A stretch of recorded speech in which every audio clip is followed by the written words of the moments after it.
We're talking today with Jack Pfunder, President and CEO of the Manufacturers Resource Center. Jack, thanks for taking time today. Thank you. Nice to be here. Glad we were able to catch you in Berks County. You normally work up in Lehigh County, is that right? I work in 5 different counties, but yeah, I'm in Lehigh, Northampton, Schuylkill, Carbon, and Berks. So that's our territory. Tell me a little bit about what Manufacturers Resource Center is and what it does. We started 25 years ago from the state. We're not for profit. We get funding from the state. We get some funding from our feds. We're part of a NIST system, MEP system, and we also generate some revenue ourselves. We're here to help manufacturing companies, trying to find their niches is really what I'm trying to say. How do you be competitive in today's environment with the changing economic situations and the world and everything else? So we get involved with marketing areas for improvement. We get involved with technology issues. We get involved with workforce issues. Anything as CEO, so let's say, keeps him up at night, we'll try to find out a solution for his problem. Some things we can do ourselves, but most things we find third-party people or existing technologies that are out there to help their problems. So what are the top 1 or 2 things that manufacturers are calling you to ask for help with? Well, process improvements in terms of how to become more efficient in their manufacturing process, using Lean, Six Sigma areas, ISO, those kind of areas. There's also obviously a lot of need for finding talent on where to go to find some of the new types of talent that are needed in manufacturing today, such as the machinists, the welders, the maintenance people to keep the automated machines going in that aspect.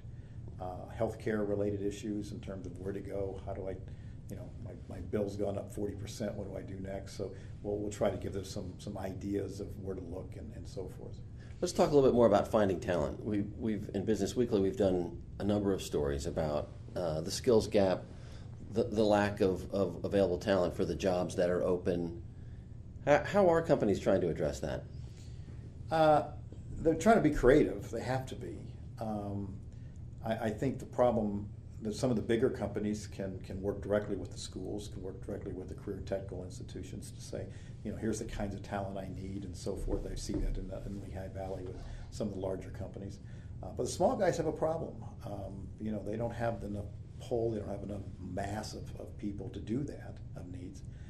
So we've just put in for a grant through the state of Pennsylvania and just got awarded it about 3 weeks ago. The governor actually came out and awarded the grant for a pilot up in the Lehigh Valley to first of all take a look at the image of manufacturing and how to develop a pipeline of youth with the right talents to getting into manufacturing. You talked about skills gap. There's 2 gaps. There's a skills gap, but there's also a knowledge gap, and the knowledge gap pretty much has to be fixed first, because a lot of people don't see manufacturing as an option for a career. They hear a lot about the Bethlehem Steels and some of those kind of companies that have shut down and benefits lost and all this aspects. They think manufacturing the way it was 50 years ago, it's dirty, it's sweatshop kinds of environments, which is not the way manufacturing is today.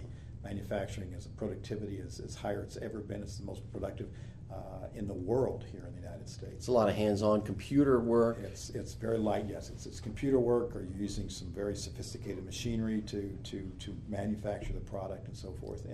And that's the reality. But some people, due to a lot of I say stupidity manufacturing has done over the last 30 years, they just haven't educated people the way that they should have. And that's what we're trying to do now, is trying to get more of the students coming through tours, getting manufacturing companies coming to the schools, working with the schools themselves. One of our initiatives we're talking about is geared toward talking to superintendents to start with, getting involved with in-service days, maybe talking to the guidance counselors. It's just the opportunities that are out there as options, and that's the key, because I'm not saying kids shouldn't have a 4-year degree, but maybe you ought to have a trade first if you really don't know what it is you want to do, and maybe you go to the community college first on nights while you're working, and then maybe the company will even help pay for your supervision training and so forth, and you can get your degree and not really have to pay the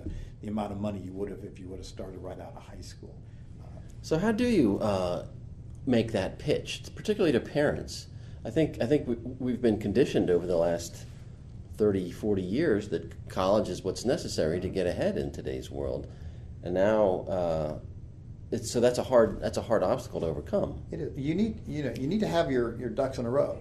You need to understand, what are the options out there? What are the career and technical schools' abilities and training? What are the community colleges' training that's out there?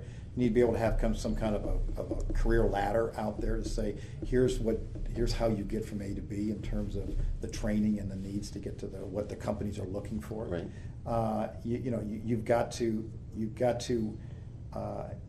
get the students and the parents in to see school, to see the work environment, so they can hopefully change their opinions. You got to give them the education of, here's the average wage. I mean, the average manufacturing wage, including benefits, is almost $60,000, $65,000 a year. What is it at the entry level? Entry level will probably start out anything from $12, $14 an hour, depending on where you are. But if someone is a good machinist or a good welder, they'll be up to $18, $20 an hour. Within the first 3-4 years probably. I have someone that works for me. Her two sons. One went through welding, one went through machining, and actually then went to East Penn or Penn College to get a little bit of additional training. They're both in their mid-20s now. They're both making in the $60,000 a year range. Both have their own houses and zero debt. So those are just the options that are out there that people need to look at. I mean, 4-year degree. I don't get me wrong. I've got 5 kids. They've all got their degrees. One probably shouldn't have. One could have gone through this. Probably making more now than what he does at the present time. Did you have that conversation with him? I didn't, and that was a few years back. But I wish I would have, because I think he's frustrated at the present time, and I think kids get to their late 20s, early 30s, and if all of a sudden things haven't clicked, then they're looking for other options, and it's Right. challenging, especially if you have a family and things like that. Yeah. What do you hope to do with this new relationship that you've established with the Greater Reading Chamber? Well, as I said, we've been working for 25 years. When the Manufacturers Association was here before the merger with the Chamber, we were doing a lot of training. They were doing a lot of training. We felt like maybe we were competing with each other. So we didn't have a very good relationship. When the Chamber merged, some of the manufacturers, some of that training changed a little bit. We've changed over the years. We're a lot more strategic now than we used to be. A lot of more, succession planning. We get involved with strategic planning and things like that. So finally, Ellen and I, we had a discussion about this time last year that, we don't compete each other. We're all both going to the same companies. Why should two of us? It's confusing as to who does what and so forth. So why don't we hire the same person? I pay half the salary, she pays half the salary, and we can walk in looking for whatever needs the company has. It could be supervisory training, or it could be executive training, or it could be a variety of different things, marketing, research, and so forth. And so that's what we're doing. We've been doing it now for almost 6 months, and it's really turning out very, very good. I think that the customers in the Reading and the Berks area like it. Companies like it a lot better than they did before, because it's a lot simpler. You can understand. You just call one person and you can figure out how to solve your problems. One more question, and this was kind of going back to what we were talking about earlier. Do you think policymakers at the state and county level understand that there's a new approach needed to fill manufacturing positions and to train people for manufacturing jobs? Do you think that support for community colleges, for example, is being directed properly? I think in the last 2 years to 3 years, it's changed quite a bit. I used to work at Charlie Dent, the representative from Northern Berks now. He used to call me all the time back 4 or 5 years ago and said, "Give me anything you can about manufacturing," because he's got a lot of his partners down in Washington where we're saying manufacturing's dead. Why are we worrying about it and all those other aspects? But I think in the last couple of years things have changed very, very much. So I think people finally realize the importance of manufacturing in the United States. That we have to build the middle class back up. We got to start building things here ourselves. We can't be a service kind of country. I think I was part of this year, part of the Governor's Manufacturing Advisory Council. Right. And a lot of the The secretaries in Harrisburg were there to talk to the council, which is made up of, I think, 24 people, 20 of which being CEOs of a lot of variety of different manufacturing companies across the state. And everybody had pretty much the same thought, even the people in education and the secretaries and so forth, that this is a new world. We have to understand it better. There is a higher talent needed in manufacturing than there ever was because of the automation that's there now, because of the productivity that's in manufacturing now. And I think they understand it. Definitely, we just had an election, last fall for the president, and that was probably one of the only things that the two parties even agreed on was we needed to generate more manufacturing jobs. And I think that was the only thing that they agreed on, and they still agree on it. So I hope it's not just vogue. I hope it's something that's going to last, because it should last, because we've got a big problem in manufacturing. We've got a lot of 25% of the manufacturing employees around this country are over 55 years old. And we need more younger workers coming into the pipeline. We have to, because I don't know who's going to fill that void when my generation actually does starting to retire. We've delayed it a couple years because of the recession. Nobody can retire, but now things are a little bit better. My generation will start retiring, and if there's not a pipeline coming through the high schools, we got a big problem. And manufacturing is only 10% of the workforce. Germany, it's still 24%, so they do it a little bit different there. In the early 90s, it was about 17% of the workforce. So we've lost a lot of jobs, but we still are producing as much or more than what we've ever produced in the United States because of productivity. Are you optimistic that we can get ourselves right and get on the right path and find next generation of workers? I am optimistic that the word will get out there that there are manufacturing careers. What we need to also learn is how the different generations can work together. I mean, the world has changed from what it was when I was a kid.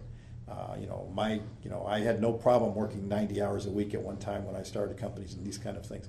I think the culture in companies have to change, and I think companies are just realizing that, because no sense getting a younger generation, into your company if within 6 months they leave because they don't like the culture of the company. So I think that's almost as important. But first we've got to get the interest and get the kids going through the schools. And I think I've seen a big change in the last 2 years, and I'm now seeing where machining programs were a couple years ago actually stopped at career and technical institutes are now back open again and starting recruiting, and the kids are starting to come into it. And the percentage of utilization has now gone from 50 to 75% in a lot of these schools. So the word's getting out there. I think as I say, the knowledge gap is starting to shrink, right. And I think that's important. Jack, we'll let that be the last word. Thank you. Thank you very much.